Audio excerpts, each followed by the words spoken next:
बिस्मिल्लाहिर्रहमानिर्रहीम। अजीज़ तलबा, आज हम 10th क्लास का एक नया सब्जेक्ट बायो का सब्जेक्ट स्टार्ट करने लगे हैं। पहला चैप्टर 10th क्लास का बायो का वो आज हम पढ़ेंगे। उस चैप्टर का नाम है गैसियस एक्सचेंज, गैसों का तबादला। ये चैप्टर आज हम स्टार्ट करेंगे। तो पहला जो टॉपिक है वो है गैसियस एक्सचेंज इन प्लांट्स। इसके बारे में हमने डिस्कस करना है। तो सबसे पहले हम गैसियस एक्सचेंज को डिस्कस कर लेते हैं। फिर गैसियस एक्सचेंज प्लांट्स में भी होती है, एनिमल्स में भी होती है। वो डिटेल इन दोनों की हम बाद में पढ़ेंगे। पहले हम गैसियस एक्सचेंज के बारे में स्टडी करते हैं कि गैसियस एक्सचेंज किसको कहते हैं। जानदारों का, चाहे वो एनिमल्स हो चाहे वो प्लांट्स हो, उन जानदारों का, ऑर्गेनिजम्स का ऑक्सीजन गैस अपने जिस्म के अंदर लेकर जाना और कार्बन डाइऑक्साइड को अपने जिस्म से बाहर निकालने वाला अमल, ये कहलाता है gaseous exchange. Taking in of oxygen and giving out of carbon dioxide gas is called gaseous exchange. तो नेक्स्ट अब हम गैसियस एक्सचेंज इन प्लांट्स, पौधों के अंदर गैसियस एक्सचेंज कैसे होती है, क्या तरीकाकार होता है, उसके बारे में स्टडी करते हैं। तो जब हम देखते हैं प्लांट्स के बारे में, तो उनमें गैसों के तबादले के लिए कोई खास ऑर्गन्स या सिस्टम्स मौजूद नहीं होते। हर एक सेल जो है वो अपने तौर पर अपने माहौल के साथ गैसेस का एक्सचेंज करता है, गैसों का तबादला करता है। Plants have no organs or systems for exchange of gases with the environment. Every cell exchange gases with the environment by its own. इसके अलावा जो लीव्स, तो किस तरह से फिर वो करते हैं, कोई खास सिस्टम या ऑर्गन्स तो उनमें नहीं होते। फिर वो गैसेस का एक्सचेंज, गैसों का तबादला कैसे करते हैं। तो लीव्स और यंग स्टेम्स जो हैं, उनके एपिडर्मिस के ऊपर छोटे छोटे सुराख होते हैं जिनको कहा जाता है स्टोमेटा। लीव्स और यंग स्टेम्स, इनकी एपिडर्मिस के ऊपर छोटे छोटे सुराख होते हैं जिनको स्टोमेटा कहते हैं। इन्हीं स्टोमेटा के जरिए गैसों का तबादला हो जाता है।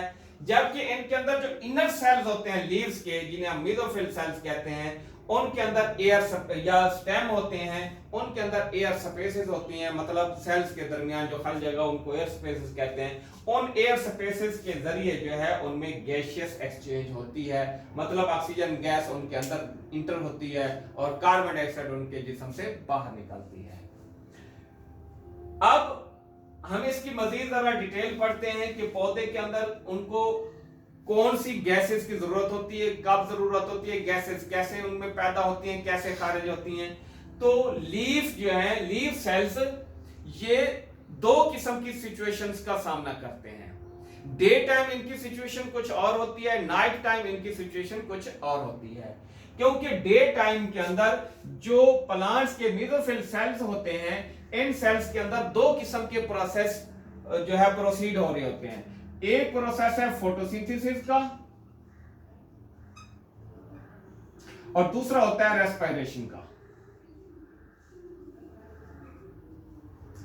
फोटोसिंथेसिस और रेस्पिरेशन, ये दोनों अवामिल जो हैं पौधे के अंदर डे टाइम बैक वक्त जारी होते हैं। अब फोटोसिंथेसिस के दौरान उसे, इस प्रोसेस के दौरान कार्बन डाइऑक्साइड चाहिए और ये ऑक्सीजन गैस प्रोड्यूस करते हैं। तो फोटोसिंथेसिस प्रोसेस के दौरान जो ऑक्सीजन गैस प्रोड्यूस होती है, उसका कुछ हिस्सा वो प्लांट खुद रेस्पिरेशन के प्रोसेस के लिए इस्तेमाल कर लेता है और जो बकिया ऑक्सीजन होती है वो फिजा के अंदर एलिमिनेट कर दी जाती है, खारिज कर दी जाती है। तो फोटोसिंथेसिस के दौरान जो ऑक्सीजन पैदा हुई, कुछ रेस्पिरेशन इस्तेमाल कर दी, एक्स्ट्रा खारिज हो गई। और जब रेस्पिरेशन होता है, इस दौरान जो ऑक्सीजन चाहिए होती है वो तो ऑक्सीजन फोटोसिंथेसिस से पैदा होने वाली जो होती है वहां से ले लेता है, और जो कार्बन डाइऑक्साइड पैदा होती है रेस्पिरेशन के नतीजे में, वो पौधा बाहर फिजा में खारिज करने की बजाय पौधा खुद फोटोसिंथेसिस के अमल के लिए इस्तेमाल कर लेता है। लेकिन जब नाइट टाइम होता है, तो नाइट टाइम में चूंकि फोटोसिंथेसिस का प्रोसेस नहीं होता, जस्ट रेस्पिरेशन का अमल हो रहा होता है, तो अब इसके अंदर क्या होगा भला। अब दिन के वक्त तो पौधे में ऑक्सीजन गैस पैदा हो रही थी, वो खुद पौधा वहीं से पैदा शुदा ऑक्सीजन की कुछ मिकदार इस्तेमाल कर ली उसने और बकिया उसने फिजा के अंदर खारिज कर दी। लेकिन रात के वक्त फोटोसिंथेसिस नहीं हो रहा, लेकिन रेस्पिरेशन के लिए उसको ऑक्सीजन चाहिए। तो रात के वक्त पौधा क्या करेगा, फिजा से ऑक्सीजन गैस जज़ब करेगा और जो कार्बन डाइऑक्साइड होगी वो फिजा में खारिज कर देगा।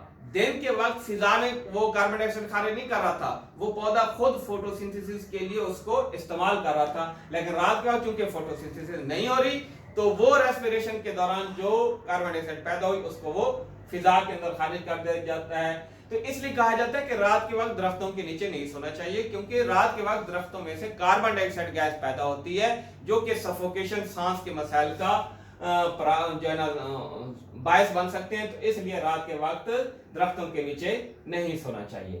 तो अब ये जो लीव्स हैं ये दिन के वक्त तो फोटोसिंथेसिस, रेस्पिरेशन दोनों प्रोसेस कर रहे होते हैं, इनका सिस्टम चलता रहता है। ये अपने अंदर की पैदाशुदा ऑक्सीजन को खुद इस्तेमाल करते हैं और एक्स्ट्रा ऑक्सीजन को फिजा में खारिज कर देते हैं, और जो कार्बन डाइऑक्साइड पैदा होती है रेस्पिरेशन के दौरान वो भी फोटोसिंथेसिस के दौरान ही इस्तेमाल कर ली जाती है।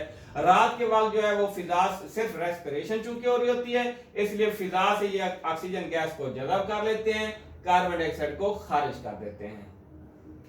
तो अब ये दो सिचुएशंस जो है ना उसका सामना करते हैं प्लांट्स। जो वुडी स्टेम और मैच्योर रूट्स होते हैं उनकी जो एंटायर सरफेस है वो बार्क छाल से जो है वो कवर्ड होती है, और उसमें से उस बार्क में से गैसेस या पानी के गुजरने की जगह नहीं होती, तहम उनके अंदर सेल्स के दरमियान कुछ स्पोर्स पाए जाते हैं, सुराख पाए जाते हैं जिनको लेंटी सेल्स कहते हैं। इन लेंटी सेल्स के जरिए उनके अंदर गैसेस का तबादला होता है। जो यंग रूट्स होती हैं उनके अंदर भी गैसेस जो है वो डिफ्यूजन के जरिए, उनकी जो जनरल सरफेस होती है उससे डिफ्यूजन के जरिए इसमें से पास होती हैं, मतलब इसके अंदर इंटर होती हैं या यहां से बाहर एग्जिट होती हैं डिफ्यूजन के जरिए। जो एक्वाटिक प्लांट्स होते हैं जो पानी के अंदर पाए जाते हैं तो वो पानी में जो हलशुदा हालत में जो ऑक्सीजन गैस होती है वहां उससे वो ऑक्सीजन हासिल कर लेते हैं एक्वाटिक प्लांट्स, और जो कार्बन डाइऑक्साइड उनके अंदर पैदा होती है वो कार्बन डाइऑक्साइड को उसी पानी के अंदर ही खारिज कर देते हैं। तो स्टूडेंट्स आज ये हमने टॉपिक पढ़ा गैसियस एक्सचेंज इन प्लांट्स। तो इसको आप तैयार करेंगे और नोटबुक्स पर इसे राइट करेंगे। अल्लाह हाफिज।